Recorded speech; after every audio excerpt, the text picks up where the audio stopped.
जिजाऊ बाहेर आल्या आणि आवाज दिला, आबा किती दिवस हे शत्रुत्व तुम्हाला संपवायचंय ना, थांबा. जिजाऊ जवळ गेल्या, हात हातात घेतला वडिलांचा, कपाळावरती ठेवला आणि सांगितलं, एकदाच माझ्या कपाळावरचं कुंकू पुसून टाका आणि संपवा तुमचं शत्रुत्व. बापाचं पोरीवर विशेष प्रेम असतं. जिजाऊंनी असं म्हटल्याबरोबर डोळ्यात अश्रू आले लखोजी जाधवांच्या.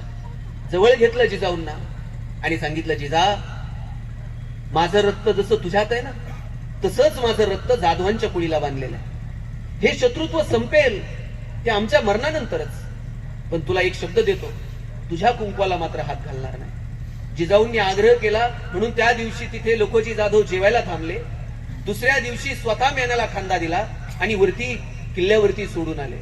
आणि जाताना जिजाऊंना म्हटले, जिजा लेकरू झालं की निरोप धाड. मला माहित आहे जावाईत लेकराचं तोंड बघायला बोलवणार नाही, पण तू निरोप धाड. लेकराचं तोंड बघायला मी नक्की येईल. आणि आता मला तुम्हाला पुढचा प्रसंग सांगायचा आहे. संभाजीराजांच्या आयुष्यामध्ये जिजाऊंचं योगदान, शिवाजीराजांच्या आयुष्यामध्ये जिजाऊंचं योगदान आणि त्याच्या पाठीमागची पार्श्वभूमी तुम्ही समजून घ्या. आणि काही दिवसानंतर जिजाऊंच्या कानावरती निरोप आला. लखोजी जाधव आणि त्यांचे 3 मुलं, म्हणजे जिजाऊंचे वडील आणि त्यांचे 3 तरनेबाण भाऊ सुलतानाला भेटायला म्हणून वरती दरबारात गेले.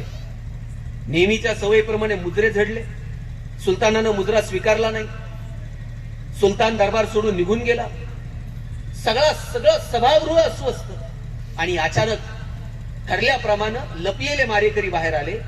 सपासप वार झाले आणि लखोजी जाधव आणि त्यांची 3 तरुण पोरं रक्ताच्या थारोळ्यात कोसळली. ही बातमी जेव्हा जिजाऊंच्या कानावरती गेली असेल की एकाच दिवशी कपटानं आपल्या वडिलांना आणि आपल्या भावांना मारलं गेलं, आपली आई आणि आपल्या 3 तरुण भावजया एकाच दिवशी त्यांच्या कपाळावरचं कुंकू पुसलं गेलं, काय जिजाऊंच्या मनाची अवस्था झाली असेल मला सांगा. एखाद्या आईनं काय विचार केला असेल मला सांगा.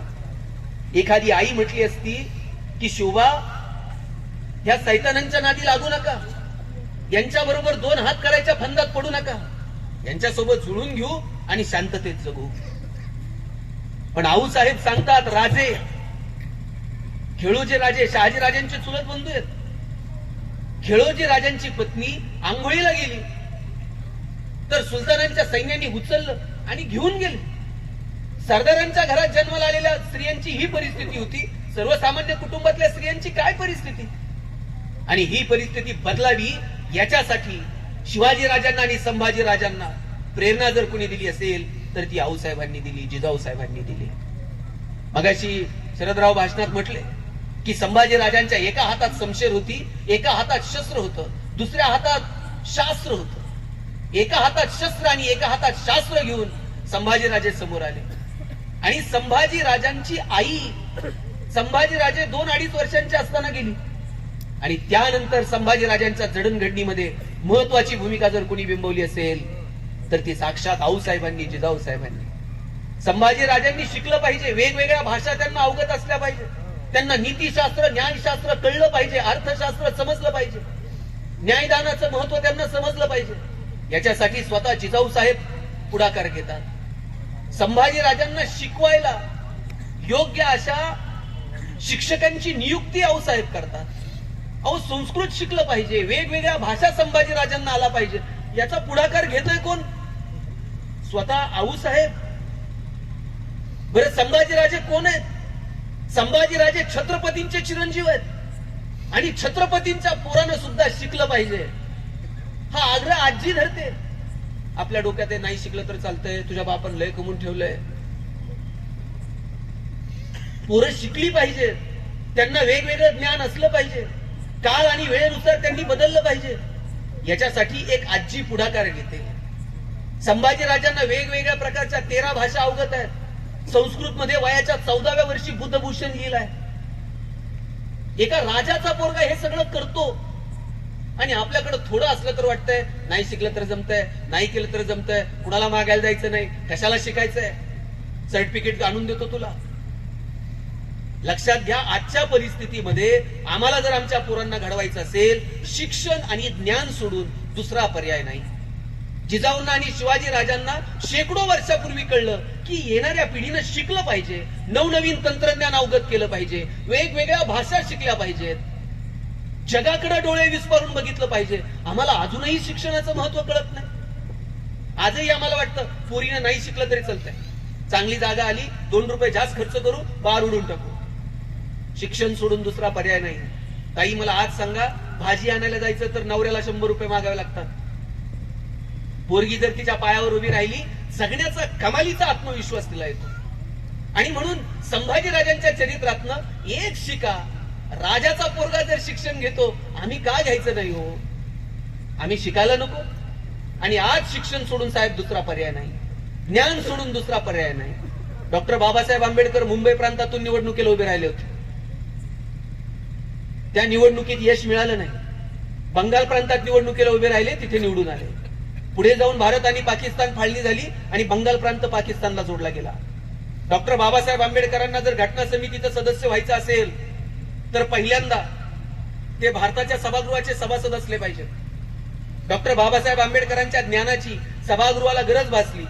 बॅरिस्टर जयकरांनी मुंबईतून राजीनामा दिला, आंबेडकरांना उभं केलं, निवडून आणलं आणि डॉक्टर बाबासाहेब आंबेडकर घटना समितीचे सभासद झाले. केवळ आणि केवळ ज्ञान, ज्ञानाला दुसरा ऑप्शन नाही. आम्ही शिकायला नको? शिका, संघर्ष करा, संघटित व्हा. आम्हाला शिकायचं कशासाठी ते कळलं नाही, संघर्ष कुठे करायचा ते समजलं नाही, आणि संघटित कोणत्या कारणांसाठी व्हायचं हे समजलं नाही. संभाजीराजांनी शिकलं पाहिजे असा आग्रह धरला. आणि संस्कृत मध्ये बुधभूषण, बुधभूषण काय हो? उत्तम प्रशासक कसा असावा, प्रशासन कसं असावं, याच्यावरती चिंतन आहे बुधभूषण म्हणजे. किती प्रसंग सांगू मी तुम्हाला संभाजीराजांच्या आयुष्यातले. वयाच्या 8व्या वर्षी मिर्झा राजेसारखं संकट, संभाजीराजे 8 वर्षाचे आणि मिर्झा राजेसारखं संकट स्वराज्यावरती चालून आलं. आतापर्यंत आलेली संकट अशी पार केली शिवाजीराजांनी, पण हे मोठं संकट होतं. मिर्झा राजे आले, लाखोंची फौज घेऊन चालून आले आणि शिवाजी राजांना तारतम्य होतं, कुठे संकटांच्या समोर छाती काढायची आणि कुठे संकटांच्या समोर 2 पावलं माघार घ्यायची. तारतम्य ठेवून कसं जगायचं याचा पक्का अंदाज शिवाजी राजांना होता. आणि मग मिर्झा राजेच्या संकटामध्ये 23 किल्ले शिवाजी राजांनी मिर्झा राजेंना देऊन टाकले. इथं अनेक वयस्कर माणसं, मला सांगा, शिवाजी राजे वयाच्या अशा टप्प्यावर आहेत जिथे स्वराज्यातले महत्वाचे 23 किल्ले मिर्झा राजेला द्यावे लागले. आता काय हो, एखादा राजा म्हटला असता, एक एक किल्ला मिळवण्यासाठी माझ्या कितीतरी मावळ्यांनी प्राणांची आहुती दिली, आणि आता 23 किल्ले द्यायचे, आणि कसलं स्वराज्य आणि कसं परत निर्माण करायचं. एखादा राजा म्हटला असता, आता थांबून घेऊ, आता बघू काय करायचं जरा समझोत्यानं. पण शिवाजी राजांची मुत्सद्दीगिरी संभाजी राजांनी अशी डोळ्यानं बघितली. या सगळ्या तहाच्या सगळ्या प्रक्रियेमध्ये, नुसत्या या तहाच्या प्रक्रियेमध्ये नाही, औरंगजेबाला भेटायला आग्र्याला जायचं तिथपर्यंत संभाजीराजे पावला पावला गणित शिवाजी राजांच्या सोबत आहेत. लक्षात घ्या, पोरांना आपल्या डोक्यात एक असतंय, मला मिळालं नाही म्हणून पोराला देऊन टाकू, नाही आमची नव्हती परिस्थिती म्हणून देऊन टाकू. त्यांना सुखसुविधा, पोरांना संघर्ष सुद्धा जवळून बघता आला पाहिजे. पोरांना फक्त यश नाही, पोरांना अपयश सुद्धा समजलं पाहिजे. आणि याच्यासाठी शिवाजी राजांनी वेळ दिलाय संभाजी राजांना. मिर्झा राजेसोबत तह केला, तह केल्यानंतर भेटायला गेले आग्र्याला, आणि आग्र्याला जाताना एकटे गेले नाहीत, एवढ्याशा संभाजी राजांना सोबत घेऊन गेले. आता मधला जो प्रवास आहे, त्या मधल्या प्रवासामध्ये शिवाजी राजांचं आणि संभाजी राजांचं काही तर बोलणं झालं असेल की नाही? काय बोलले असतील शिवाजी राजे संभाजी राजांना? स्विस बँकेत आपला अकाउंट आहे, पासवर्ड सांगतो, पुण्यात आपले 2 फ्लॅट आहेत, तुला सगळं आता सांगून ठेव. काय बोलले काय असतील शिवाजी राजे? शिवाजी राजांनी सांगितलं असेल, शंभूराजे, आतापर्यंत तुम्ही जिंकणं बघितलं, आतापर्यंत तुम्ही यश बघितलं, आयुष्यातला संघर्ष सुद्धा जवळून बघा, चला आमच्या सोबत घेऊन गेले. तिथं गेल्यानंतर औरंगजेबानं संभाजी राजांना एक हत्ती भेट म्हणून दिला, आणि थोडीशी गंमत करावी म्हणून दिलेर खान म्हटला, शंभूराजे आप इतने छोटे हो और हाथी इतना बड़ा, इस हाथी को आप महाराष्ट्र में कैसे ले जाओगे?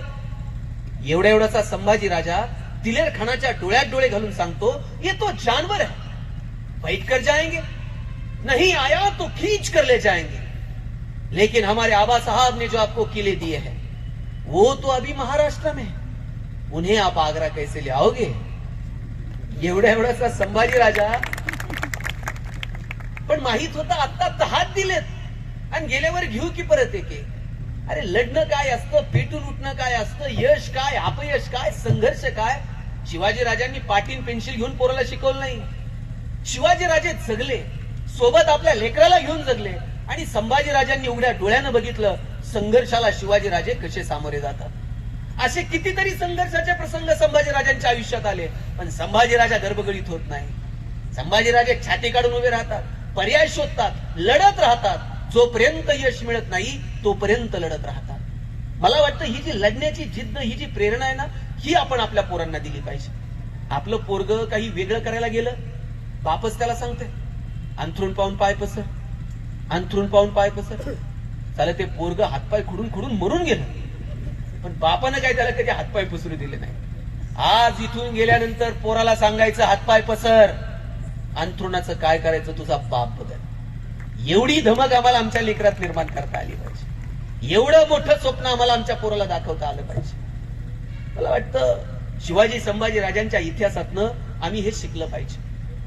शिवाजी राजांचा अपमान झाला औरंगजेबाच्या त्या सभागृहामध्ये.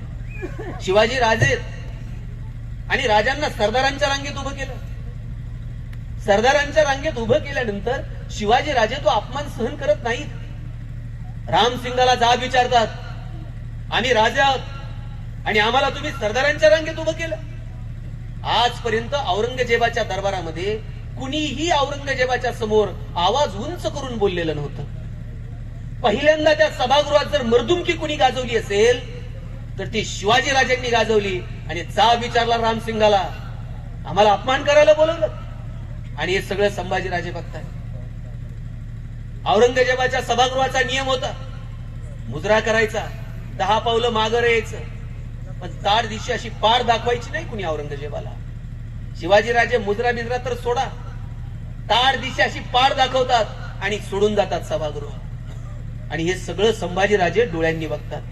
मी पुन्हा सांगतो, स्वाभिमानानं कसं जगावं हे संभाजी राजांना शिवाजी राजांनी असं हाताला धरून सांगितलं नाही की स्वाभिमानानं असं जगतात.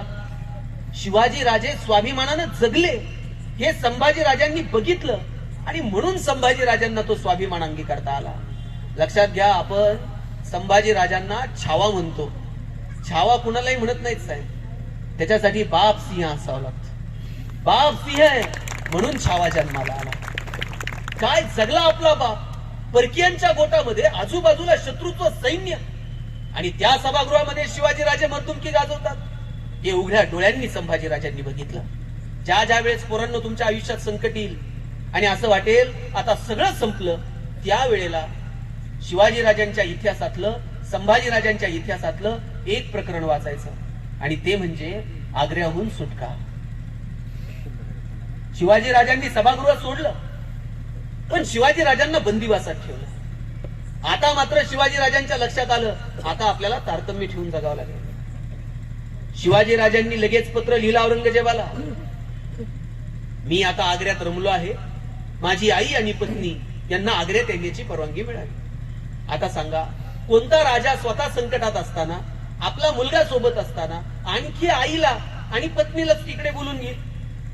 फक्त औरंगजेबाच्या मनात एवढा विचार चमकून जावा, राजे आता इथून निसटण्याचा विचार करत नाहीत, ते इथे रमलेत, ते आता सेटल आहेत, आता काय जाण्याचा विचार नाही, हे फक्त कळावं एवढ्यासाठी फक्त पत्र पाठवलं. औरंगजेबाने तर तात्काळ निरोप दिला, परवानगी तर आहेच, त्यांचा येण्याचा खर्च सुद्धा इथून केला जाईल.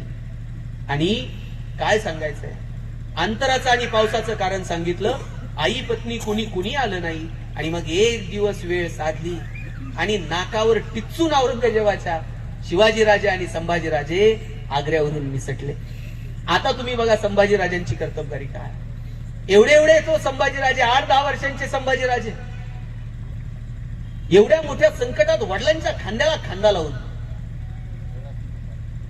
सरधोपट मार्गाने जाता आलं असतं, पण मार्ग निवडला इकडनं मथुरेकडनं. संभाजीराजांना मथुरेमध्ये ठेवलं. आणि सांगितलं, राजे तुम्ही इथे थांबा, दोघांनी सोबत जाणं आपल्या हिताचं नाही. संभाजीराजे मथुरेत थांबले आणि शिवाजीराजे एकटे राजगडावर निघून गेले. 8-10 वर्षाचा पोरगा काय म्हटलं असतं हो आपल्या वडिलांना, आबा मला इथे एकट्याला सोडून जाऊ नका, मी येतो तुमच्या सोबत. पण आपले वडील फक्त आपले वडील नाहीत, आपले वडील या स्वराज्याचे संस्थापक आहेत. हे स्वराज्याचं स्वप्न घेऊन जगणारा राजा म्हणजे आपले वडील आहेत. आणि अशा बाकी प्रसंगी लेख म्हणून, पोरगा म्हणून, स्वराज्याचा धाकला धनी म्हणून आम्ही वडिलांच्या खांद्याला खांदा देऊन लढलं पाहिजे, उभं राहिलं पाहिजे. ही संयमाची भूमिका वयाच्या 10व्या वर्षी संभाजीराजांकडे बघायला मिळते हो. थांबले तिथे, राजे निघून गेले आणि संयम बघा आता संभाजीराजांचा आणि शिवाजीराजांचा. खर तर औरंगजेबाच्या नाकावर टिचून निघून येणं हा मोठा विजय होता. पण राजगडावर पोहोचल्यानंतर शिवाजीराजांचा संयम बघा, कुठे कुठेही आनंदोत्सव नाही की आम्ही आता औरंगजेबाला हरवून इथं निघून आलोय. एखादा म्हटला असता सगळीकडे फ्लेक्स लावा, राजे आपलं हार्दिक अभिनंदन, खाली 2-3 लिंबू टिंबू, ढाल तलवार घेऊन. राजा असलं काहीच करत नाही. उलट राजे आऊसाहेबांना सांगतात, संभाजीराजे गेले, काळानं घात केला. संभाजीराजांचा अंत्यविधी, संभाजीराजांचे सगळे मरणोत्तर विधी गडावरती केले. केवळ आणि केवळ औरंगजेबाला कळावं संभाजीराजे गेले आणि संभाजीराजांची शोध मोहीम थांबवावी. काय दूरदृष्टी होती हो. आणि संभाजीराजांनी हे सगळं डोळ्यानं बघितलं आणि म्हणून आयुष्यात कितीतरी संकट आली, पण संभाजीराजे मात्र गर्भगळीत होत नाहीत. मी तर म्हणतो शिवाजी राजांच्या पुढे, आता आमदार साहेब आणि मी बोलत होतो, आमदार साहेब सांगत होते, त्यांचे नातेवाईक आहेत गुजरातचे एक आमदार, ते सांगत होते की संभाजीराजे हा जगातला सगळ्यात शूरवीर होता. 9 वर्षामध्ये किती शाह्यांच्या विरोधात लढले. पोर्तुगीज होते, डच होते, बाकीच्या सगळे सुलतान, सगळे शाह्या, मोगल बिगल सगळ्यांच्या विरोधात एकाच वेळी एकटे संभाजीराजे लढत होते. आणि आयुष्यातली एक सुद्धा लढाई संभाजीराजे हरले नाही. म्हैसूरच्या चित्तदेवरायाच्या विरोधात लढाईची वेळ आली तर मैदानात उतरताना संभाजीराजांनी पहिलं जगातलं बुलेट प्रूफ जॅकेट बनवलं. मगाशी शरदराव म्हटले ना, आता येणारा संभाजी राजा हातात समशेर बिमशेर घेऊन नाही, आता त्यानं लॅपटॉप घेऊन यावं, त्यानं कम्प्युटर घेऊन यावं, त्यानं संशोधनाची वृत्ती घेऊन यावं. काळ आणि वेळेनुसार बदलावं लागेल, नाविन्य स्वीकारावं लागेल, नवे नवे नाविन्य शोधावं लागेल. हे जर कुणाला कळलं असेल तर ते संभाजीराजांना कळलं. बुलेट प्रूफ जॅकेट तयार केलं, समुद्रामध्ये लढता यावं जिंजीच्या विरोधात, झुलता पूल तयार केला, नाही जंजिरा घेता आला, प्रति दुसरा जलदुर्ग तयार करावा लागला. त्याच्यासाठी नवनवीन तंत्रज्ञान, नवनवीन टेक्नॉलॉजी आत्मसात करणारे संभाजीराजे आम्ही कधी समजून घेणार आहोत. जर आपण काळ आणि वेळेनुसार बदललो नाही, नवनवीन तंत्रज्ञान स्वीकारलं नाही, तर आज आपण बाजारात टिकू शकणार नाही. संभाजीराजांकडे जी संशोधनाची वृत्ती आहे, नाविन्य स्वीकारण्याची जी भूमिका आहे, ती आपल्यामध्ये असायला नको. साहेब, नॉस्कॉम कमिटीचा रिपोर्ट आहे, in future 75% engineers will be permanently unemployed, 90% plain graduates will be permanently unemployed. जर आम्ही नाविन्य स्वीकारलं नाही, नाविन्य शोधलं नाही, आम्ही स्पर्धेत टिकू शकणार नाही. जग बदलत आहे, काळ आणि वेळेनुसार आम्ही बदललं पाहिजे. आमचा राजा होता पोरस. पोरस जर लढायला निघाला ना, पहिली फळी हत्तीची असायची. हत्ती वरातीत चांगला आहे, मिरवणुकीत चांगला आहे, युद्धाच्या कामात हत्ती फारसा उपयोगाचा नाही. त्याला वळायचं असलं तर 10 मिनिट विचार करावा लागतो आणि त्याच्या पायाखाली आपलंच 2-5 सैन्य ते पिसळलं तर मारलं जातं. सिकंदराला हे कळलं, लढायला आला आणि येतानाच घोड्यांवर बसून लढायला आला. मग आम्हाला कळलं, आता जिंकायचं असेल तर घोडे स्वीकारावे लागतील. आम्ही घोड्यांवर बसून तलवारींना धारी लावल्या, त्यावेळेस मोगल चालून आले, येतानाच बंदुका घेऊन आले. मग आम्हाला कळलं, आता बंदुका स्वीकाराव्या लागतील. आम्ही बंदुका चालवायला शिकलो घोड्यांवर बसून, ब्रिटिश चालून आले, येतानाच तोफा घेऊन आले. मग आम्हाला कळलं, आता तोफा स्वीकाराव्या लागतील. पण संभाजीराजे, शिवाजीराजांकडे काय कमालीची दूरदृष्टी आहे. संभाजीराजे बुलेट प्रूफ जॅकेट तयार करतात, झुलता पूल तयार करतात. शिवाजीराजे समुद्रात जर लढायचं असेल तर हलकी जहाजं आपल्याकडे असली पाहिजे, स्वतःचे जहाज बांधणीचे कारखाने सुरू केले. ही संशोधनाची वृत्ती आपल्याकडे नसो. मी आता तुर्भ्याला जे डॉक्टर होमी बाबा संशोधन केंद्र आहे, तिथे व्याख्यानाला गेलतो मागच्या महिन्यात. अनेक तरुण पोरं, अनेक नवनवीन संशोधक मी तिथे बघितले, त्यांच्याशी मी गप्पा मारल्या. आणि मोस्टली मी बघितलं कोलकाता बेंगॉल तिकडून आलेली पोरं संशोधनाच्या क्षेत्रामध्ये तिथे काम करू बघताय का आमच्या पोरांना वाटत नाही अरे आमचा राजा नवनवीन स्वीकारतो संभाजी राजांनी टाईपरायटर मागवलं होतं जगात काय चाललंय हे कळत याचा शोध संभाजीराजे सातत्यानं घेत राहिले आणि मग आम्ही डोळे विस्पारून जगाकडे बघायला नको जगभरातली 26 विद्यापीठ 2024 मध्ये भारतात येऊ बघतात आपली कॉम्पिटिशन आता त्यांच्या सोबत आहे आणि त्यांच्या सोबत जर टिकायचं असेल तर नाविन्य शोधावं लागेल नाविन्य स्वीकारावं लागेल आमच्या पिढीनं पहिला फोन साहेब कोणत्या कंपनीचा घेतला होता आपल्या पिढीनं सगळ्या 100% नोकिया 3310 1100 1600 आता नोकिया आहे का नाही अँड्रॉइड टेक्नॉलॉजी स्वीकारली नाही नोकिया हद्दपार हा कॅमेरा कोणत्या कंपनीचा आहे पॅनासोनिक सोनी निकॉन आता कॉडॅक आहे का आता कॉडॅक नाही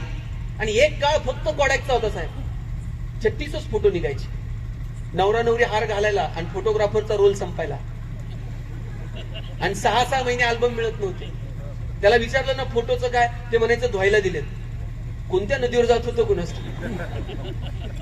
आता कॉडॅक नाहीये केवळ डिजिटल टेक्नॉलॉजी स्वीकारली नाही म्हणून कॉडॅक हद्दपार रविवारी मराठी पिक्चर लागायचा धूमधडाका थरथराट आणि मध्येच एक जाहिरात लागायची लाईफ बॉय है जहा बघा आवाज आला की नाही तंदुरुस्ती आहे बघा फुटबॉल खेळणारी पोरं दाखवली होती एरवी भारतात कधीच फुटबॉलची क्रेज नव्हती पण लाईफ बॉयला विचारायचं कोणी मोनोपोली होती पण अचानक लक्स मार्केटमध्ये आला राजा हिंदुस्थानी पिक्चर हिट झालेला करिश्मा फॉर्म मध्ये होती लक्सनं करिश्मा कपूरला ब्रँड अँबॅसेडर केलं लाईफ बॉयचं मार्केट थोडं डाऊन झालं लाईफ बॉयला कळलं कॉम्पिटिशन करिश्मा कपूर सोबत आहे आता फुटबॉल खेळणारी पोरं जाहिराती दाखवून उपयोगाचं नाही त्यांनी लाईफ बॉय गोल्ड नावाचा गुळगुळीत साबण बाजारात आणला आणि जाहिरात कोण करत होतं कॉलेजचा एक मुलगा आणि मुलगी गाडीवरनं उतरते रागात निघून जाते मुलगा विचारतो काय झालं मुलगी सांगते पसीने की बदबू से परेशान पोरगा घरी जातो लाईफ बॉय गोल्ड आंघोळ करून येतो या कंपन्यांना कळलं आपल्याला बदलावं लागेल आणि कोविड मध्ये साहेब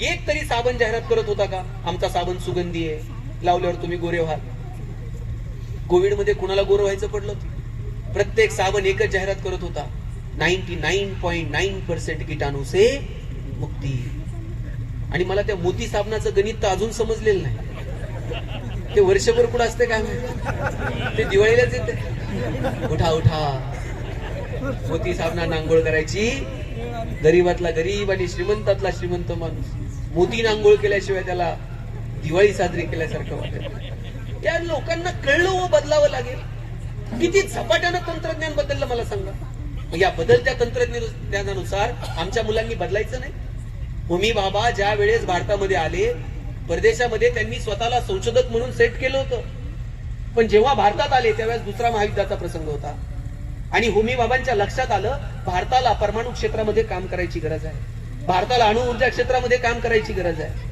टाटांच्या मदतीनं मुंबईमध्ये टाटा इन्स्टिट्यूट सुरू केलं नंतर पुढे जाऊन 1200 एकर जागेवरती परमाणु ऊर्जा क्षेत्रामध्ये काम करणारे संशोधन केंद्र सुरू केलं आज जे काही भारत तुम्हाला अणुऊर्जा क्षेत्रात परमाणु ऊर्जा क्षेत्रात जो दिसतोय त्याचं कारण जर कोण असेल तर होमी बाबा आहे मग का आणि आमच्या पोरांनी हे वाचायचं नाही का आम्ही हे अभ्यासायचं नाही संभाजीराजे शिवाजीराजांच्या इतिहासामध्ये शिवाजी संभाजीराजांच्या यशस्वीतेच्या पाठीमागं एकमेव कारण जर कोणतं असेल तर प्रत्येक वेळेस नाविन्य शिवाजीराजांच्या संभाजीराजांच्या सगळ्या लढाया 29 लढाई एक लढाई दुसऱ्या लढाई सारखी नाही प्रत्येक लढाईमध्ये वेगळं तंत्रज्ञान वापरलं प्रत्येक लढाईमध्ये वेगळी पद्धत वापरली आणि म्हणून यशस्वी होत गेले शिवाजीराजांनी सुरतेची लूट केली सुरतेची लूट का केली आणि इकडे संभाजीराजांनी बुरानपूर लुटलं केवळ आणि केवळ संपत्ती मिळावी हा उद्देश नव्हता कदाचित प्राथमिक उद्देश तुम्हाला दिसेल की सुरत लुटली संपत्ती मिळाली बुरहानपूर लुटलं बुरहानपूरची संपत्ती मिळाली पण त्याच्या पुढचा उद्देश तुम्ही लक्षात घ्या सुरतच्या व्यापाऱ्यांना शिवाजी राजांनी दम भरलाय तुम्हाला जर उद्योग व्यवसाय व्यापार जर करायचा असेल तर दिल्लीत बसलेला औरंगजेब इथं तुमच्या रक्षणाला येणार नाही बुरहानपूर तर मोगलांचे आवडतं ठिकाण होतं मोगलांच्या पिढ्यांचं नातं त्या बुरहानपूर सोबत होतं इतिहासकारांनी तर बुरहानपूरचं सौंदर्याचं वर्णन म्हणजे एखाद्या सौंदर्यवतीच्या गालावरचा तीळ असं बुरहानपूरचं उल्लेख केलेला आहे शिवाजी राजांनी सुरत लुटली आणि दणका दिला तसाच दणका द्यायचा होता संभाजी राजांना औरंगजेबाला औरंगजेबाच्या थेट काळजालाच हात घातला. इकडे सुरतेकडे असं वाटत होतं की मराठ्यांचं सैन्य आजूबाजूला दिसतंय, कदाचित संभाजीराजे सुरत लुटतील. त्याच वेळेला इकडून 4000चा फौज फाटा बुरानपूर वरून सुरतेकडे गेलेला आणि इकडे शिल्लक फक्त 1000 सैन्य होतं. आणि त्याच वेळेला 4000ची फौज घेऊन संभाजीराजांनी बुरानपूर उद्ध्वस्त करून टाकला. बुरानपूरची संपत्ती बिंपत्ती सगळी हासिल केली आणि पहिला दणका दिला औरंगजेबाला. थेट औरंगजेबाच्या काळजाला हात घातला. आणि मग बुरानपूरचे सगळे व्यापारी उद्योजक औरंगजेबाला भेटले आणि औरंगजेबाला सांगितलं, आमची शानो शौकत पूर्ण लयाला गेली. बुरानपूरचा जो दबदबा होता तो आता राहिला नाही. बुरानपूरमध्ये व्यापार उद्योग व्यवसाय करणं आता शक्य नाही. संभाजी राजानं अशी काही दहशत बुरानपूरमध्ये तयार केली आहे, कुणी आता दुकानाचं फाटक उघडायला सुद्धा तयार नाही. आणि अशा वेळेस औरंगजेबानं सांगितलं, आता मी स्वतः येतोय स्वराज्यावरती चाल करून. संभाजी राजांना धडा शिकवला पाहिजे, संभाजी राजांना कैद केलं पाहिजे, मराठ्यांचं हे राज्य संपवलं पाहिजे. या उद्देशानं औरंगजेब राज्य करायला निघाला. 5-10 लाखाचं सैन्य घेऊन स्वराज्यावरती चालून आला. स्वराज्याच्या दृष्टीने हे मोठं संकट होतं आणि अशी कितीतरी संकट संभाजीराजांनी मार्गी लावली. आता 1-1.5 वर्षामध्ये सगळा महाराष्ट्र काबीज करेल आणि परत दिल्लीला, परत आग्र्याला जाईल असं औरंगजेबाला वाटत होतं. पण एक रामशेज किल्ला घ्यायला 6-7 वर्ष लागली हो. आणि ज्या उद्देशाने औरंगजेब इथे चालून आला तो उद्देश तर नाहीच, पण याच मातीमध्ये औरंगजेबाला मरावं लागलं. काय काय इतिहास आहे आपला. मी नेहमी म्हणतो, या मातीचा इतिहास कुणी आयऱ्या गैऱ्यानं किंवा लुंग्या सुंग्यानं लिहिलेला नाही. त्या महाराष्ट्राच्या मातीचा इतिहास लिहिला शाहिरांच्या टफानी, घोड्यांच्या टापांनी, तलवारीच्या खणखणाटानं, ढगांच्या गडगडाटानं, डोंगरांच्या हिरव्या पिवळ्या शालीनं आणि सह्याद्रीच्या ढालीनं.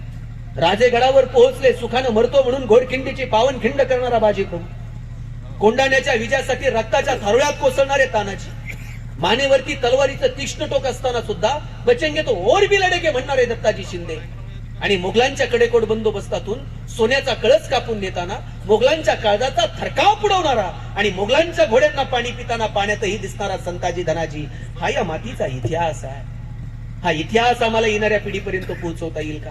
आम्ही इतिहास पोहोचवला, पण तो फक्त मार्कांसाठी. शिवाजीराजे 4 मार्काला, संभाजीराजे 5 मार्काला. तुकाराम महाराजांचा अभंग अवघड आहे म्हणले, ऑप्शनला टाकू, त्याच्या ऐवजी दुसरं काहीतरी वाच. परवा तर 10वीतला एक पोरगा मला विचारत होता, सर या वर्षी मराठीच्या पेपरला ज्ञानदेव पडणार आहेत का तुकाराम पडणार आहे? अरे म्हटलं, हे पडतील कसे ज्यांनी महाराष्ट्र उभा केला. इतिहास फक्त मार्कांसाठी अभ्यासू नका. इतिहासातनं काय घ्यायचं आणि आम्हाला आमचं भविष्य कसं घडवायचं, मला वाटतं या गोष्टींचा आम्हाला विचार करावा लागेल. मी मगाशी म्हटलं की संभाजी राजांना वेगवेगळ्या 13 भाषा अवगत होत्या. आम्हाला का वाटत नाही की आम्ही जगाची दारं आता आम्हाला शिक्षणासाठी खुली आहेत आणि आम्ही त्या मार्गाने गेलं पाहिजे? संभाजी राजांनी बुरानपूर लुटलं, संपत्ती मिळाली असेल. शिवाजी राजांनी सुरत लुटली, संपत्ती मिळवली असेल. पण त्याचबरोबरची उद्योग आणि व्यापाराची नीती सुद्धा समजून घ्या. सुरतेवरून येताना राजांनी तिथल्या अनेक उद्योजकांना, व्यापाऱ्यांना घेऊन इकडे पुण्यात आलेत आणि तिथली बाजारपेठ मजबूत करा हे सांगितलं. राज्य जर चालवायचं असेल तर नुसतं ढाल तलवारीवरती चालत नाही, नुसत्या मनगटावरती चालत नाही. उद्योग नीती, व्यापार, व्यवसाय मजबूत असला पाहिजे. हे शिवाजी संभाजी राजांना अवगत होतं आणि म्हणून उद्योग व्यापाऱ्याला शिवाजी संभाजी राजांनी चालना दिलेली अनेक उदाहरणं इतिहासात बघायला मिळतात. मग का आमच्या लेकरांना कळत नाही की आपण आपली बाजारपेठ मजबूत केली पाहिजे? काय परिस्थिती महाराष्ट्राची उद्योग व्यवसायाच्या संदर्भानं? टायरवाले केरळचे, किराणा व्यवसायात पटेल, हार्डवेअरची दुकानं बोरींची, बांधकाम व्यवसायात युपीचे लोक, गवंडी सगळे बिहारचे, सुतार कामात राजस्थानी, हॉटेल सगळी दक्षिणात्यांकडे, चायनीजच्या गाड्या पूर्वांचलचे तरुण चालवतात. बरं चला, त्यांना अधिकार दिलाय संविधानानं, कष्ट करतील पुढे. आम्ही कुठं आहोत? कॉलेजच्या कट्ट्यावर बसून पिचकाऱ्या मारणं, प्रेम प्रकरण चघळणं, सिस्टीमला शिव्या घालणं, नाहीतर कोणाच्या तर मागं की जय. बरं मागं निम्म्यांना माहित नसते पुढे कुणाचा जय जय करतात. कानाव की पडलं का जय म्हणायचं, यात आम्ही आमचं तारुण्य वाढवलं. आणि फार फार तर आमचं स्वप्न काय, नोकरी मिळाली पाहिजे. आणि तरुण पोरांना तर आईबापानच सांगून टाकले, नोकरी कर, नाही तर तुझं लग्न पण होत नसतं. ती पोरं असली हुशार आहेत, लग्न जमेपर्यंतच नोकरी करते. तुमच्याकडे तर रोज 4 जण येतात, लग्न जमेपर्यंत घ्यावं भाऊ, नंतर काढून का टाका. सोलापूरला लग्न जमत नाही म्हणून तरुण पोरांनी कलेक्टर ऑफिसला मोर्चा काढला. कलेक्टरला एवढंच काम आहे का? तुम्ही स्वतःला सिद्ध करा रे. लात मारील तिथून पाणी काढेल अशी ताकद असली पाहिजे. रांगा लागतील तुमच्या दारात. पण आम्ही हे सगळं विसरून जातो. आम्हाला स्वाभिमान नाही, आमच्या मनगटातल्या ताकदीचा आम्हाला अंदाज नाही, आणि मग सरधोपट मार्गाने चालायचं. आयुष्यात एखादी नोकरी, एखादी गाडी, एखादा फ्लॅट, आणि एक दिवशी स्विच ऑफ, संपला विषय. चंद्र सूर्य तारे तोपर्यंत शिवाजी संभाजीराजांचं नाव राहील. मी म्हणतो नाही जगात, निमान आपल्या देशात, राज्यात, गावात, तालुक्यात, किमान घरच्यांनी तर म्हणावं आमच्या घरात हे एक चांगलं होऊन गेलं बरं का. एवढं तर करता येईल. त्याच्यासाठी तर काहीतरी 2 पावलं चांगली उचलू. आमच्या विषयी सांगायचं काय मला सांगा येणाऱ्या पिढ्यांनी.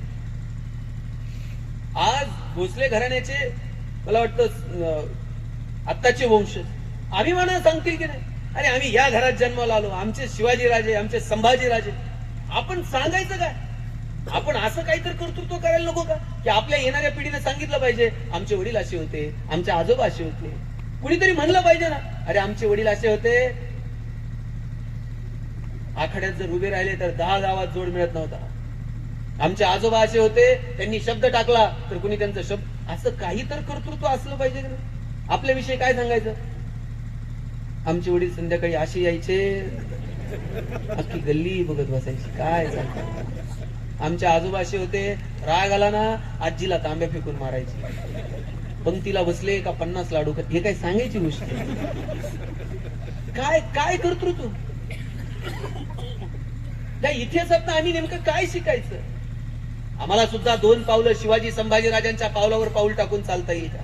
याचा अर्थ आता आपल्याला हातात ढालन तलवार नाही घ्यायची, पण तो स्वाभिमान आमच्यामध्ये राहील का हे नको कळायला. स्वाभिमान नाही. 18 वर्ष आता ढालन तलवार घेऊन राजा ठरवला जात नाही. आता मतदानाच्या पेटीतून राजा ठरतो. आता परीक्षेतून राजा ठरतो. कलेक्टर झालात पोरींनो, लाल दिव्याच्या गाडीत बसून याल इथे. आम्ही सगळेजण तिथं दारात स्वागताला उभे राहू, आणि तुमच्या सहीनं एखाद्या गावाचं भविष्य बदलून जाईल. तुमच्या सहीनं एखाद्या माणसाचं आयुष्य बदलून जाईल. आमदार खासदार झालात, विधानसभेत संसदेमध्ये कायदा करण्याचा अधिकार तुम्हाला येतो. आता राजा हा ढाल तलवार आणि मनगटाच्या रगीवरून ठरत नाही, मताच्या पेटीतून ठरतो, तुमच्या लेखणीतून आणि तुमच्या परीक्षेतून ठरतो. आणि म्हणून आपल्या पोरांना ही मोठी स्वप्न आम्हाला दाखवता येतील का? माझं सगळ्या माता भगिनींना सांगणं आहे की आपल्या लेकरांना किमान मोठी स्वप्न दाखवा. पोरांना उद्या एसपी झालात, इथे राजमुद्रा असते, सगळ्या जिल्ह्याचं पोलीस प्रशासन तुमच्या ताब्यात असतं. बरं मी म्हणत नाही तुम्ही सगळे प्रशासनात या. उद्योग, व्यवसाय, व्यापार, कला, क्रीडा, साहित्य, राजकारण, समाजकारण, कितीतरी क्षेत्र खुली आहेत. तुम्ही कोणत्याही क्षेत्रात जा, त्या क्षेत्रातला मला संभाजी राजा व्हायचंय हे तुम्ही स्वतःला सांगितलं पाहिजे. ही लढाई मी हरणार नाही. शंभूराजे जसे लढत राहिले तसे यश मिळेपर्यंत मी लढत राहील. ही स्वप्न आणि ही जिगर आमची असली पाहिजे. आणि म्हणून माझं माता भगिनींना सांगणं आहे, तुम्ही तुमच्या लेकरांना जरा मोठी स्वप्न दाखवा. काय करायचं आमच्या पोरांनी याच्यासाठी बोला कधीतरी त्यांच्यासोबत.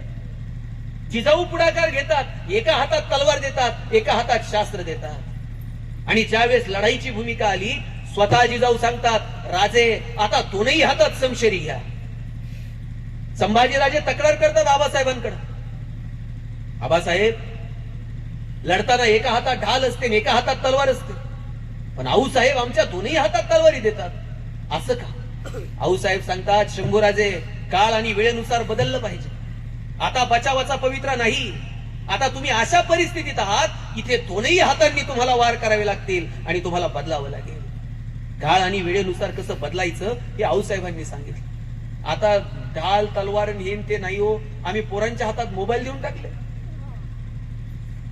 2-2, 2.5 वर्षाच्या पोरांच्या हातात मोबाईल दिले. आणि बाप असं कौतुकानं सांगतंय, मला कळत नाही ते त्याला कळतंय म्हणते. मला सांगा आजी, पोरग रडायला लागल्यावर तुम्ही काय करत होता? पोराला जवळ घ्यायचं आणि जवळ घेतल्यावर पोरग रडणं थांबलं. आता पोरग रडायला लागल्यावर आई काय करते? मी सांगू का तुम्ही सांगा? काय करते? मोबाईल देते. वय वर्ष 0 ते 11 वयोगटातल्या हजारो पोरांचे डोळे निकामी होण्याची वेळ आली आहे. इतका स्क्रीन टाइम पोरांचा मोबाईलवरचा वाढलाय. मैदानं ओस पडली. हे गड दुर्ग जरा कधीतरी जाऊन बघा. रायगडावर गेलात तर प्रश्न पडतो, हे किल्ले बांधले कसे असतील? कोणता जेसीपी, कोणतं क्रेन, आणि काय होतं? काय माणसं होती, हत्तीच्या बळाची माणसं होती. आता वय वर्ष 0 ते 11 वयोगटातल्या हजारो मुलांचे डोळे निकामी झालेत. कारण वाढता स्क्रीन टाइम. पोरं मैदानावर दिसतच नाहीत आणि गेली तरी हातात मोबाईल घेऊन जाते. आईला म्हणावं लागतंय, बाबा ते ठेव मोबाईल, 4 उड्या मी मारते, तू 2 तर मार. कुठे घेऊन चाललोय आपण? काय पेरायचं ते ठरवावं लागेल. पोराच्या वाढदिवसाला बाप बंदूक घेऊन जातो. पोरग बापाला मारल्याचं नाटक करतं, बाप मेल्याचं नाटक करतं. त्यात आईला हसायला येतं. कुठल्या विकृतीकडे घेऊन चाललोय आपण? एकत्र यावं लागेल, एकमेकाला समजून घ्यावं लागेल. जात धर्म पंथ या सगळ्याच्या पलीकडे जाऊन पुन्हा एकदा नव्यानं हे स्वराज्य निर्माण करावं लागेल. हा भाव येणाऱ्या पिढीच्या समोर ठेवायला नको. यासाठी आपल्या लेकरांना चांगली पुस्तकं वाचायला द्या, चांगल्या कीर्तन प्रवचनांना, चांगल्या व्याख्यानांना घेऊन जा, चांगले चित्रपट दाखवा, चांगल्या वेब सिरीज दाखवा, चांगली नाटकं दाखवा, चांगल्या माणसांसोबत ओळख करून द्या, भेटी घालून द्या. कधीतरी वर्तमानपत्रातला अग्रलेख आवडला तर सांगा तुमच्या लेकराला, वाच बरं, मला आवडलाय, तुला काय वाटतंय, तुझं काय मत आहे याच्यावरती सांग बरं. आम्हाला पोरांसोबत बोलायला वेळ नाही. पूर्वी माणसं जेवताना तरी गोल करून जेवायला बसायची आणि मग संवाद व्हायचा. आता गोल उरलाच नाही, आता अर्धगोल झालाय. पुढे टीव्ही समोर असतो आणि फक्त एकमेकांना रिमोट फेकून मारायचा राहिलेला असतो. प्रत्येकाला वेगळं चॅनल बघायचं असतं. साधनं खूप आहेत, पण वापरायची कधी, कशी आणि कशासाठी याचा जर अंदाज नसेल तर आम्ही काय जगणार आहोत? येणाऱ्या पिढीला अद्यावत तंत्रज्ञान देत असताना चांगला संस्कार देता येईल का? मला वाटतं याचाही विचार व्हायला हवा. संभाजीराजांच्या संस्कारांसाठी जिजाऊसाहेब पुढाकार घेतात, वेळ देतात. आई म्हणून, आजी म्हणून आम्हालाही आमच्या नातवासाठी, लेकरासाठी पुढाकार घेता येईल का? आजोबांनीच जवळ घ्यायचं असतं आणि सांगायचं असतं, राम असा होता, कृष्ण असा होता, ज्ञानोबराय असे, तुकोबराय असे, शिवाजीराजे असे, संभाजीराजे असे. आता आम्ही गोष्ट सांगतो का पोराला? माझ्या पोरीला मला गोष्ट सांगावी लागती आणि गोष्ट सांगितल्याशिवाय ती झोपत नाही. बाहेर जरी असलं तर झोपेची वेळ झाली की फोन करते, बाबा एखादी गोष्ट सांगता का? आपण बोललं पाहिजे. अहो साहेब, संभाजीराजांना सांगतात रामानं काय पराक्रम केलं, सांगतात आपल्या नातवाला की अरे श्रीकृष्णाची मुत्सद्दीगिरी काय. आम्ही काय सांगतो पोर? आमच्या गोष्टी तरी काय? नातू म्हणताय गोष्ट सांग, आजोबा म्हणतात एक होता राजा, एक होती राणी, आणि त्याच्या पुढे जाऊन काही तर म्हणतात एक राजा 2 राण्या, एक आवडती एक नावडती.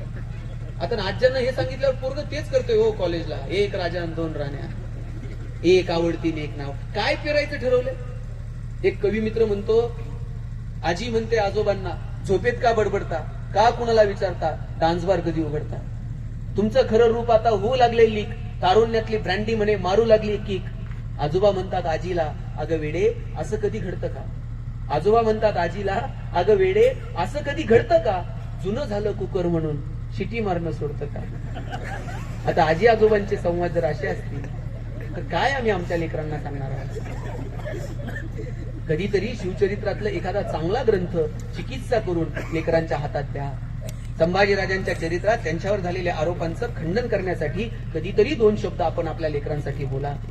न घडलेली प्रकरणं संभाजीराजांच्या माथ्यावरती का, कशी, कशासाठी ठेवण्यात आली याचा अंदाज घेऊन कधीतरी आपण आपल्या लेकरांसोबत बोलायला नको? मला वाटतं हा संवाद जर आम्हाला आमच्या पोरांसोबत साधता आला तर खरा इतिहास लेकरांच्या समोर जाईल. काय संभाजीराजे जगले, पोर्तुगीजांच्या सोबत 2 हात करायची वेळ आली, गोव्यातून पोर्तुगीजांना हुसकावून लावलं संभाजीराजांनी. इतका शूरवीर होता संभाजीराजा. आणि ही सगळी संकट सुरू असताना 9 लोकांच्या विरोधात एकाच वेळीच लढत असताना उत्तम पद्धतीनं संभाजीराजांनी प्रशासन चालवलं. संभाजीराजांच्या काळामध्ये शेतकऱ्यांना आत्महत्या केलेलं बघायला मिळत नाही. शेतकऱ्याच्या बाजीच्या देठालाही हात लावू नका. शेतकऱ्यांच्या बांधावरची झाडं जर कापायची असतील तर पहिल्यांदा त्यांची परवानगी घ्या. कोणती झाडं कापायची, कोणती नाही याच्यावरती संभाजीराजे बोलतात. शिवाजीराजांची तर पत्र आहेत, रात्री झोपताना सुद्धा वात विझून झोपा. एखादा उंदीर तेलाच्या वासानं पळत येईल, तोंडामध्ये ती वात पकडेल, पळत सुटेल. गवताची एखादी काडी पेट घेईल, पाहता पाहता अख्खी गंज पेट घेईल. आमराई उभी करायची होती खेड शिवापूरला शहाजी राजांच्या नावानं. शिवाजी राजांनी तिथल्या पाटलाला पत्र लिहिलंय, अगोदर झाडं लावायच्या आधी पाण्याची सोय करा, आधी पाणी बघा ऐका, मग झाडं लावा, म्हणजे ती झाडं टिकतील. 3 वर्ष पाणवठ्याची सोय केली आणि मग आमराई उभी केली. याला दूरदृष्टी म्हणतात. जहाजांचा कारखाना सुरू केला, कोणती झाडं कापायची आणि कशी याचे आढावे, याचं पत्र संभाजीराजे पाठवताना बघायला मिळतं. शिवाजी संभाजी राजांची युद्ध नीती निसर्गासोबत जुळून घेणारी होती. मुळातच गनिमी कावा ही युद्ध नीती निसर्गावर अवलंबून होती आणि निसर्गासोबत जुळून घेतलेलं शिवाजी संभाजी राजांनी आपल्याला बघायला मिळतं. आम्हाला निसर्गासोबत हल्ली जुळूनच घ्यायचं नाही, आम्हाला निसर्गावर मात करायची, नव्हे आम्हाला निसर्गाला फसवायचंय. शिवाजी राजांनी सांगितलं, झाडं लावा, वाढवा, टिकवा, आहे ती तोडू नका. आमचं काय हो, आम्ही पण झाडं लावतो. वाढदिवसाला झाड लावायचं, पेपरला फोटो, पेपर गायब, झाड गायब. पुढच्या वाढदिवसाला खड्डा तोच असतोय, झाड फक्त नवीन असतं. सकाळी कार्यकर्त्यांनी झाडं लावायची, दुपारी बकऱ्यांनी झाडं खायची, संध्याकाळी कार्यकर्त्यांनी बकऱ्या खायच्या. हिट्टम फार कुणाला फसवतोय आम्ही? निसर्गासोबत जर जुळून घेतलं नाही तर निसर्गाने आम्हाला कुठं आणून ठेवलं? मागची 2 वर्ष निसर्गाने आम्हाला सांगितलं, मास्क लाव, तुझं तोंड सुद्धा बघायची माझी इच्छा तोरलेली आहे. इथपर्यंत निसर्गाने आम्हाला आणून ठेवलं. निसर्गासोबत जुळून घेता येईल का? मला वाटतं याचा विचार करा. शेवटचे 5 मिनिट मला सांगायचंय की निसर्गासोबत जुळून घेणारी युद्ध नीती, निसर्गासोबत जुळून घेणारा राज्यकारभार शिवाजी आणि संभाजी राजांनी केलेलं बघायला मिळतं. आम्हाला नाही जुळून घ्यायचंय निसर्गासोबत, आम्हाला मात करायची. आणि निसर्गाच्या समोर आम्ही आहोत कोण? परवा मला दिल्लीला जायचं होतं. सकाळी 6:30 वाजता मी संभाजीनगरच्या एअरपोर्टला होतो. 6:30ची फ्लाईट होती, 5:30ला जाऊन बसलो. 1:30 वाजले दुपारची तरी फ्लाईट आली नाही. शेवटी 2-2:30 वाजता मी तिथल्या अधिकाऱ्यांना विचारलं, काय झालं, फ्लाईट काय येत नाही? त्यांनी सांगितलं, धुकं आहे दिल्लीत, येत नाही आता फ्लाईट. जोपर्यंत ते धुकं कमी होत नाही तोपर्यंत. निसर्गाच्या समोर आम्ही आहोत कोण? तुम्ही कितीही पुढे गेलात तरी शेवटी तुम्हाला निसर्गासोबत जुळून घ्यावं लागेल. आणि साहेब, माणूस एकमेव प्राणी ते निसर्गासोबत जुळून घेत नाही. इतर प्राणी पक्ष्यांची नाळ थोडी बहुत तरी निसर्गासोबत जुळू नये. साहेब, तुम्ही एक तरी कावळा ओव्हरवेट झालेला बघितलाय का? वजन वाढलंय, टेन्शन मध्ये आलंय, फिरट्या घालतोय, आता उद्यापासून डाएट करायचा, 2च धावे करायचे, त्यात भात खायचा नाही. मी माणसं दाखवू किती? प्राणी पक्ष्यांची नाळ निसर्गासोबत जुळून आहे. माणूस मात्र एकमेव आहे जो निसर्गासोबत जुळून घ्यायला तयार नाही. शिवाजीराजे गेले आणि शिवाजीराजे गेल्यानंतर संभाजीराजांच्या आयुष्यामध्ये जी काही संकट आली त्याचा आपण विचारही करू शकत नाही. शिवाजीराजा आणि संभाजीराजांमध्ये एक गोष्टीचा काकणभर फरक झाला. संभाजीराजांचं यश बघून त्यांचा द्वेष करणाऱ्यांची संख्या इतकी वाढत गेली. शिवाजीराजांच्या जीवावर जीव द्यायला लोक तयार होते आणि इथे आता संभाजीराजांचं यश आणि कीर्ती बघून संभाजीराजांच्या जीवावर उठणाऱ्यांची संख्या वाढत गेली. मंत्रिमंडळातले कितीतरी मंत्री विरोधात गेले. शिवाजीराजांवरती संभाजीराजांवरतीच डावपेच सुरू झाले. पण प्रत्येक वेळेस संभाजीराजे या सगळ्यांना पुरून उरले. संभाजीराजांनी राज्याभिषेक केला. संभाजीराजे स्वराज्याचे दुसरे छत्रपती झाले. संभाजीराजांनी पार कर्नाटक आंध्रामध्ये घोडी घातली आणि शिवाजीराजांनी निर्माण केलेलं स्वराज्य टिकवलं. नवे ते काकणभर वाढवलं सुद्धा.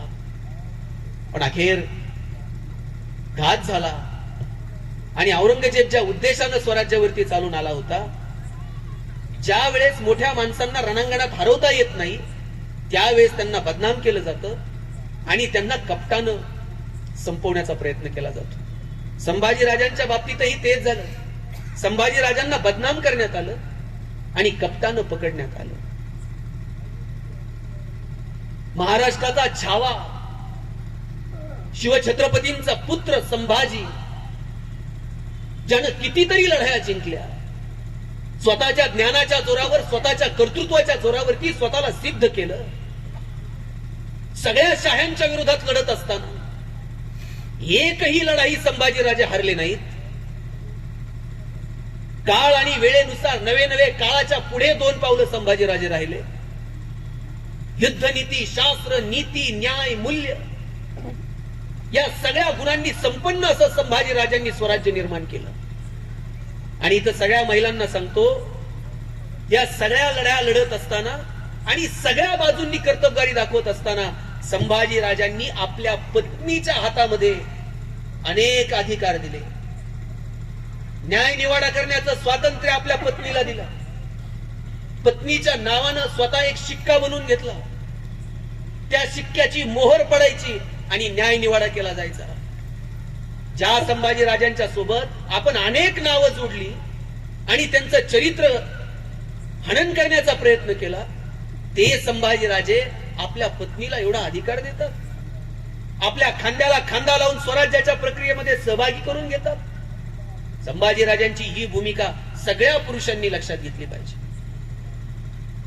शिवछत्रपतींचे चिरंजीव आहेत, स्वराज्याचे धाकले धनी आहेत संभाजी राजे, आणि चहूबाजूनी सगळीकडे विजयाचा डंका असताना आपल्या पत्नीला प्रक्रियेमध्ये सहभागी करून घेणं आणि तिला अधिकार देणं याच्यासाठी मोठं मन लागतं.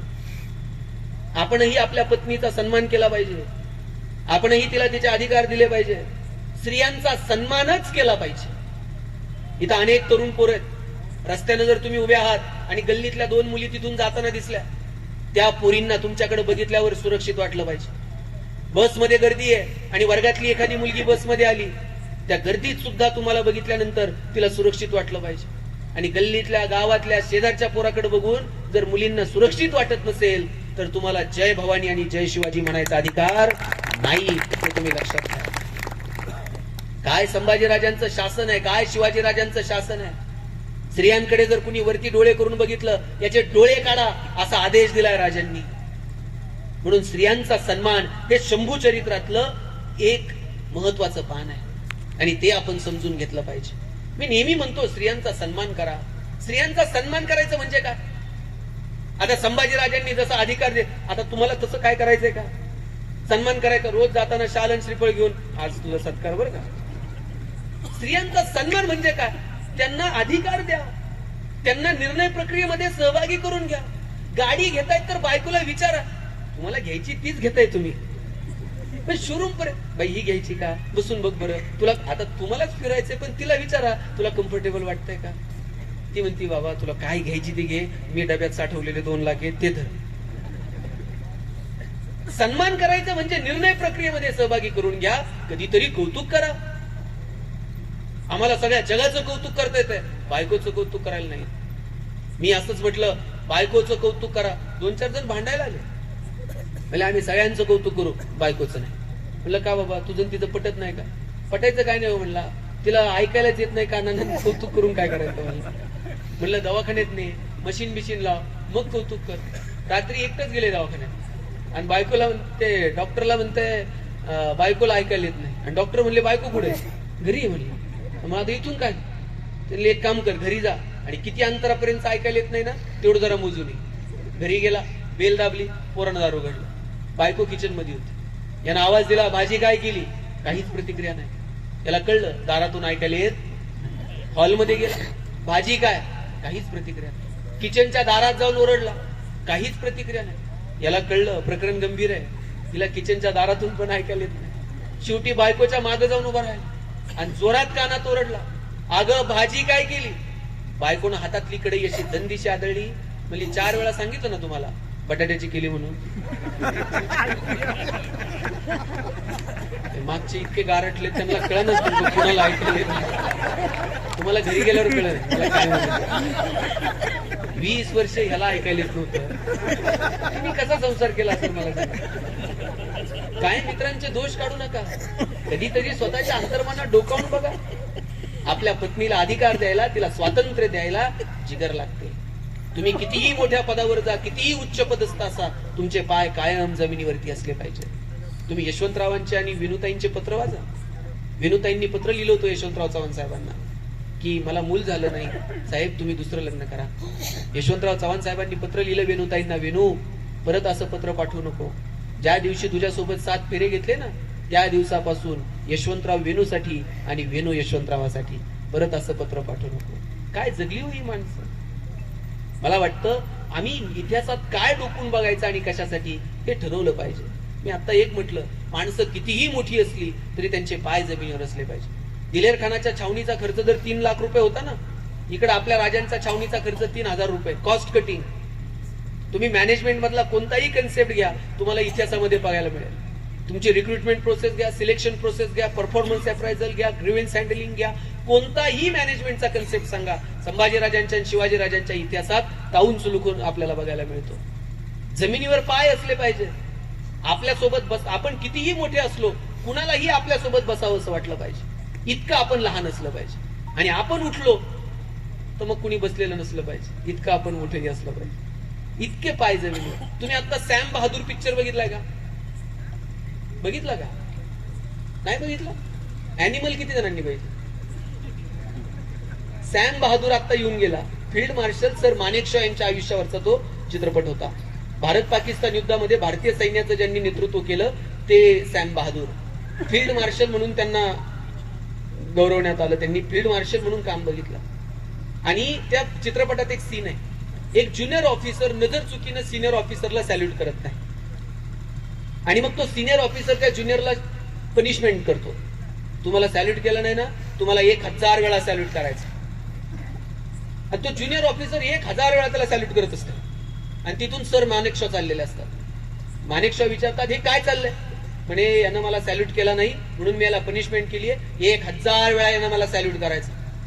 सर मानेकशॉ म्हणतात, आर्मी शिस्तीशिवाय चालत नाही. आर्मी मध्ये शिस्त असलीच पाहिजे. यानं तुम्हाला 1000 वेळा सॅल्यूट केलाच पाहिजे. पण आर्मीचा दुसरा पण एक नियम आहे. म्हणले काय?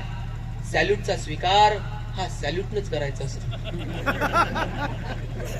ते 1000 वेळा तुम्हाला सॅल्यूट करेल, पण तुम्ही ते स्वीकारताना परत 1000 वेळा सॅल्यूट केला. काय माणसं जगली होई. आणि सर मानेकशॉ जेव्हा आर्मी हॉस्पिटलमध्ये ऍडमिट होते तेव्हा अब्दुल कलाम साहेब त्यांना भेटायला गेले होते. त्या दौऱ्यावर असताना तिकडे गेले आणि अब्दुल कलाम साहेब असं मानेकशॉ बेडवरती झोपलेले आणि शेजारी स्टूल टाकून बसले. देशाचे राष्ट्रपती स्टूल टाकून तिथं बसले आणि गप्पा मारत होते मानेकशॉ यांच्यासोबत. आणि जाता जाता मानेकशॉ यांना म्हटले, फील्ड मार्शल तुम्ही आर्मी हॉस्पिटलमध्ये ऍडमिट आहात, तुमची काही तक्रार तर नाही? आणि काय तक्रार सांगावी सर मानेकशॉ यांनी? मानेकशॉ म्हटले, प्रेसिडेंट माझी एकच तक्रार आहे. म्हणे काय? देशाचे राष्ट्रपती समोर उभे असताना मी उठून उभं राहून सॅल्यूट करू शकत नाही, एवढीच माझी तक्रार आहे. म्हटलं काय जगली होई माणसं. आणि म्हणून कधीतरी डोळे विस्पारून बघा, इतिहासातनं काय शिकायचं, येणाऱ्या पिढ्यांना काय द्यायचं. मला वाटतं हे आम्ही ठरवलं पाहिजे. आयुष्यात संकट सगळ्यांच्या वाट्याला आहे, पण त्या संकटांना बाजूला सारायचं, आनंदाचे 4 क्षण शोधायचे. आणि आपल्यामुळे इतरांच्या आयुष्यात आनंद आपण निर्माण करू शकलो का, हा प्रश्न स्वतःला कायम विचारत राहायचा. जायचं तर सगळ्यांना आहे. शिवाजीराजेही इथे नाहीत आणि आज संभाजीराजेही शरीरानं इथे नाहीत. पण जोपर्यंत चंद्र सूर्य तारे तोपर्यंत तुमच्या माझ्या मनामनात शिवाजीराजे आणि संभाजीराजे राहतील. कारण फक्त आणि फक्त कर्तृत्व. बाकी जाणं तर सगळ्यांना आहे. कुणाला जायचं नाही मला सांगा. तुम्ही कुणीही असा, इथून तुम्हाला निरोप घ्यायचा आहे. शेवटचे 2 मिनिट घेतो. कबीरांचा दोहा आहे, देश देश के वैद्य बुलाए, लाए जड़ी और बूटी, जड़ी बूटी तेरे काम ना आए, जब राम के घर की खूटी, जरा हलके गाडी हाको मेरे राम गाडी वाले. आपल्या सगळ्यांना जायचंय जग सोडून, पण असं कर्तृत्व करावं की 4 लोकांनी गेल्यानंतर आपली ओळख ठेवली पाहिजे. बाकी सगळं तयार आहे.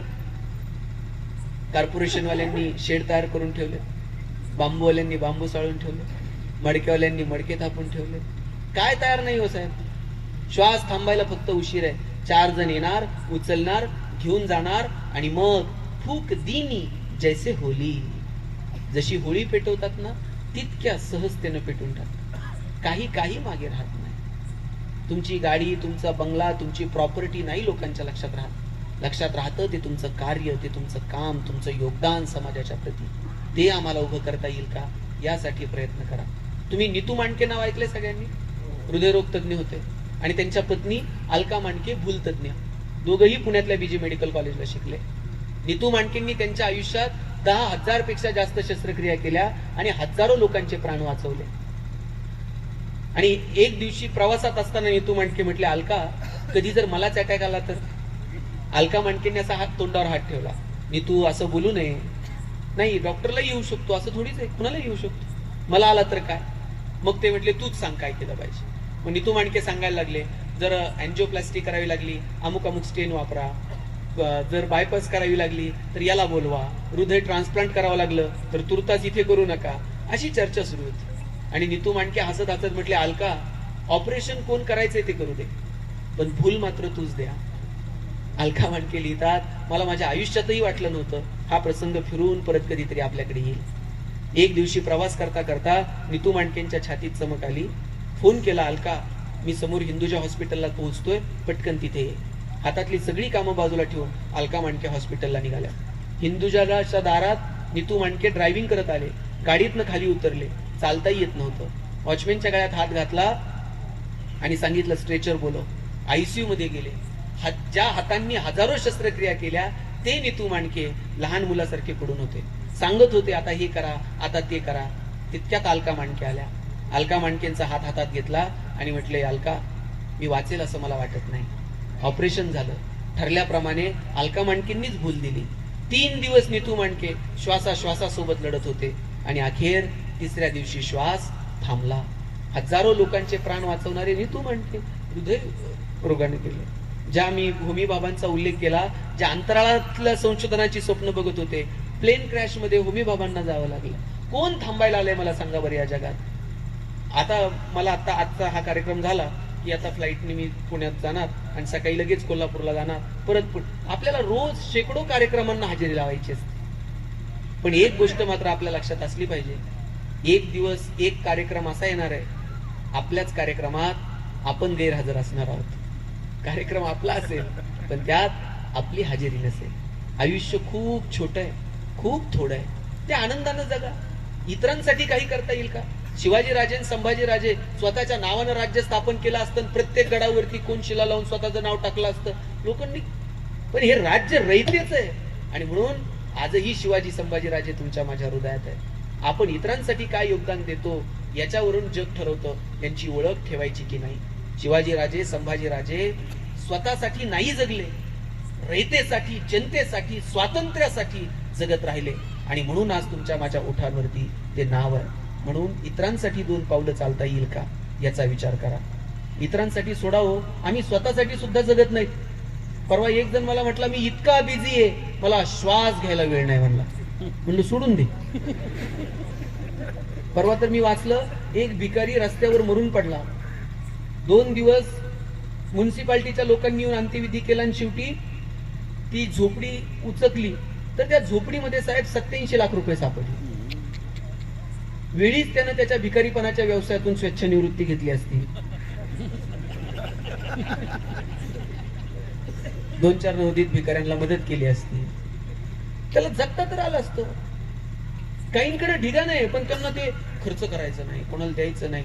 कायम त्याला क्रेडिटेडचा मेसेज आल्यावर लय बरं वाटतं, पण डेबिटेडचा मेसेज आल्यावर 4-4 दिवस कर म्हणते. घेतलेला प्रत्येक श्वास सोडावा लागतो साहेब. श्वास फक्त घेऊन बघा बरं, जमताय का? आमच्याकडे एक जण आहे, त्याच्याकडे सोन्याची वीट आहे आणि पट्ट्यानं घरात पुरून ठेवली. दर रविवारी उठतंय, उकरतंय, हाय का नाही बघतंय, परत पुरून ठेवतंय. या रविवारी उठला, वीट गेली ना चोरीला. पोलिसांकडे गेला म्हणला, माझी सोन्याची वीट चोरीला गेली. पोलीस म्हणले, तुझ्याकडे बघून तर वाटत नाही तुझ्याकडे सोन्याची वीट असेल. हे म्हणला, माझ्या पंजानं आज्याला, आज्यानं बापाला, बापानं मला दिलती आणि मी घरात पुरून ठेवली होती. म्हणले काय करायचं? काय नाही, दर रविवारी उठायचो, उकरायचो, हाय का नाही बघायचो आणि परत पुरून ठेवायचो. पोलीस म्हणले, एवढंच आहे ना, उद्या ये आणि तुझी वीट घेऊन जा. दुसऱ्या दिवशी आनंदानं गेलं. पोलिसांनी त्याच्या हातात दगडाची वीट दिली. हा म्हणला, माझी सोन्याची वीट तुम्ही दगडाची देताय, चेष्टा करताय. पोलीस म्हणले, तुला काय घेणंय सोन्याची असून आहे दगडाची, तुला काय करायचंय? जर तुला उकरायची, पुरायची आणि बघायची, ती सोन्याची असून नाही तर दगडाची, तुला फरक आहे का? तुमच्याकडे ढिगा नाही पण तुम्हाला समाजासाठी त्यातला 1 रुपया काय उपयोग आहे का त्याचा? सगळं इथं राहतं. 7 जन्माची शपथ घेतो, माहित आहे कोणाला कोण मागे थांबेल आणि कोण पुढे जाईल? जोडीदार गेल्यावर आपण रडतो, बिलग बिलग कर तिरिया रोवे, बिछड़ गई मेरी जोडी, कहत कबीर सुनो भाई साधो, जिन जोडी उन तोडी. ज्यानं जोडली त्यानं तोडली. आपण मालक नाही आहोत, विश्वस्त आहोत. सांभाळायचं, पुढच्या पिढ्यांच्या हवाली चांगला विचार द्यायचा आणि निघून जायचं. इतका जगण्याचा हिशोब आहे. आणि आता वर गेल्यावरती चित्रगुप्ताने ठेवलं नाही, याचं पाप किती पुण्य किती, याला इकडे टाकायचं, ते तर कवर काम करवलं. भारतच 140-145 कोटीवर गेलाय, पुन्हा कुणाचा हिशोब ठेवून चित्रगुप्ताने आउटसोर्स करून टाकलं. खालीच फेडायचं, वर फक्त एनओसी, दाखला बघायचा ना, एंट्री द्यायची. आयुष्यात कुणाच्या बापाला घाबरू नका, घाबरायचं तर स्वतःच्या कर्माला घाबरायचं, कारण कर्म कधी ना कधी वसुलीला येतं. आणि एकदा का कर्म वसुलीला आलं मग तिथं कुणाचाच वशिला चालत. म्हणून जगायचं आपल्या आपल्या धुंदीत, आपल्या आपल्या मस्तीमध्ये. तुकोबाराय जायला निघाले आणि कुणी विचारलं, तुकोबाराय काय मिळालं तुम्हाला तुमच्या आयुष्यात? ग्रंथ लिहिले, नाभंग लिहिले. तुकोबाराय म्हटले, कौतुक वाटे झाली या वेचाची. जगाला काय वाटतंय मला माहित नाही, पण आम्ही जे जगलो ना, आमचं आम्हाला मात्र कौतुक वाटतंय. आपल्या आपल्या जगण्याचं आपलं आपल्याला कौतुक वाटलं पाहिजे. संभाजीराजे शेवटचा श्वास घेत होते, पण संभाजीराजांना त्या मृत्यूचं दुःख नव्हतं. संभाजीराजांना त्यांच्या जगण्याचा हेवा वाटत होता, कौतुक वाटत होतं. शिवाजीराजे जेव्हा गेले त्यावेळेस अग्नीचा डाव द्यायला सुद्धा संभाजीराजांना संधी मिळाली नाही. पण शेवटचा श्वास घेत असताना संभाजीराजांच्या डोळ्याच्या समोर अर्थातच त्यांचे वडील आबासाहेब उभे राहिले असतील. काय बोलले असतील संभाजीराजे शिवाजीराजांना? आबा, आता आम्ही शेवटचा श्वास घेतोय, आता तुमची माझी भेट होईल, येतोय मी तुम्हाला भेटायला. आबा, शिवपुत्र संभाजी शिवाजी राजांना शोभेल असंच वागत राहिला. आम्हाला आरोपीच्या पिंजऱ्यात उभं केलं असेल लोकांनी, पण तुमची मान शर्मेनं खाली जाईल असं संभाजी कधी वागला नाही. आबा, तुम्ही निर्माण केलेलं स्वराज्याचं एक सुद्धा निशाण संभाजीनं खाली पडू दिलं नाही. उत्तरेमध्ये, इकडे दक्षिणेमध्ये, इकडे आंध्र कर्नाटकामध्ये घोडी घातली संभाजीनं. शत्रूच्या छाताडावर थैथया नाचला संभाजी. पण आबा, घात झाला, पकडलं गेलो आम्ही, पकडलं गेलो. आता मृत्यूला सामोरं जातो याचं दुःख नाही. तुम्हाला शोभेल असंच वागत राहिला शिवपुत्र संभाजी. दुःख मात्र एका गोष्टीचं, औरंग्याचं मुंडकं कापून एकदा रायगडाच्या पायरीशी पुरला असताना हसत हसत भेटायला आला असता संभाजी. तेवढं राहिलं. पण आबा, खात्रीनं सांगतो, संभाजीच्या रक्ताच्या थेंबा थेंबातून मावळे जन्माला येतील. गवत्याच्या पात्याची सुद्धा शस्त्र होतील. आणि ज्या जुलमी हेतून आक्रमण झालं या महाराष्ट्राच्या भूमीवर, ते प्रत्येक आक्रमण परतून लावलं जाईल या मातीतून. शेवटचा श्वास घेतला संभाजीराजांनी. ज्या संभाजीराजांच्या डोक्यावर आयुष्यभर सह्याद्रीचा मुकुट होता, त्याच संभाजीराजाच्या डोक्यामध्ये विदूषकाची टोपी घातली, पण राजानं मान झुकवली नाही. ज्या संभाजीराजाच्या कानानं आयुष्यभर या सह्याद्रीचं संगीत ऐकलं, त्याच संभाजीच्या राजाच्या कानात तप्त शीस ओतलं गेलं, पण राजा मान झुकवत नाही. ज्या संभाजी राजाच्या डोळ्यांना आयुष्यभर या सह्याद्रीचं सौंदर्य बघितलं, त्याच संभाजी राजाच्या डोळ्यात तप्त सळ्यात सर्र आवाज करत आत घुसल्या, डोळे घेऊन मागं पडल्या. आपल्या डोळ्यात कुसळ गेलं तरी वेद नव्हता. तप्त सळ्या आवाज करत आत गेल्या, डोळे घेऊन मागं पडल्या. राजा मान झुकवत नाही. आम्ही कसं संभाजी राजांना आरोपीच्या पिंजऱ्यात उभं करू शकतो? 2 पावलं माघार घेतली असती, आयुष्यमध्ये आयुष्य जगू शकले असते, पण गुडघे टेकले नाही संभाजी राजांना. मरण पत्करलं, पण औरंगजेबाच्या समोर मान झुकवली नाही. शेवटचा श्वास घेतला संभाजी राजानं. औरंगजेबानं डोळ्यात पाणी आणून आपल्या बायकोला सांगितलं, कितना खुशकिस्मत है वो शिवा जिसने ऐसी औलाद पैदा की. मेरी 4 औलादे लेकिन सब गदाओं की होश. कुणाच्याही पोटी चांगली मुलं जन्माला येत नाही. आपल्या पोटी चांगली मुलं जन्माला यावीत असं जर वाटत असेल तर चांगले आदर्श पोरांच्या डोळ्यासमोर ठेवा. चांगले आदर्श त्यांच्या समोर आपल्या वागण्यातून निर्माण करता येतील का याचा प्रयत्न करा. आपण सांगू तसं मुलं ऐकणार नाहीत. आपण जसं वागू तसं येणारी पिढी वागणार आहे. सांगण्यातून आदर्श निर्माण होत नाहीत, आदर्श हे वागण्यातनं निर्माण होतात. आमच्या वागण्यातनं चांगले आदर्श येणाऱ्या पिढीमध्ये निर्माण व्हावेत, त्यांच्या समोर ठेवावेत. यासाठी आपण प्रयत्न करत राहा. शिवजन्म उत्सवाच्या निमित्तानं आपण ही व्याख्यानमाला आयोजित केली, एक प्रबोधनाची चळवळ उभी केली. त्याबद्दल शरददादा आणि सगळ्या संयोजकांचे मनापासून आभार मानतो. आमदार साहेबही पूर्ण वेळ इथे थांबले, त्यांचेही मनापासून आभार मानतो आणि या ठिकाणी थांबतो. जय जिजाऊ, जय शिवराय.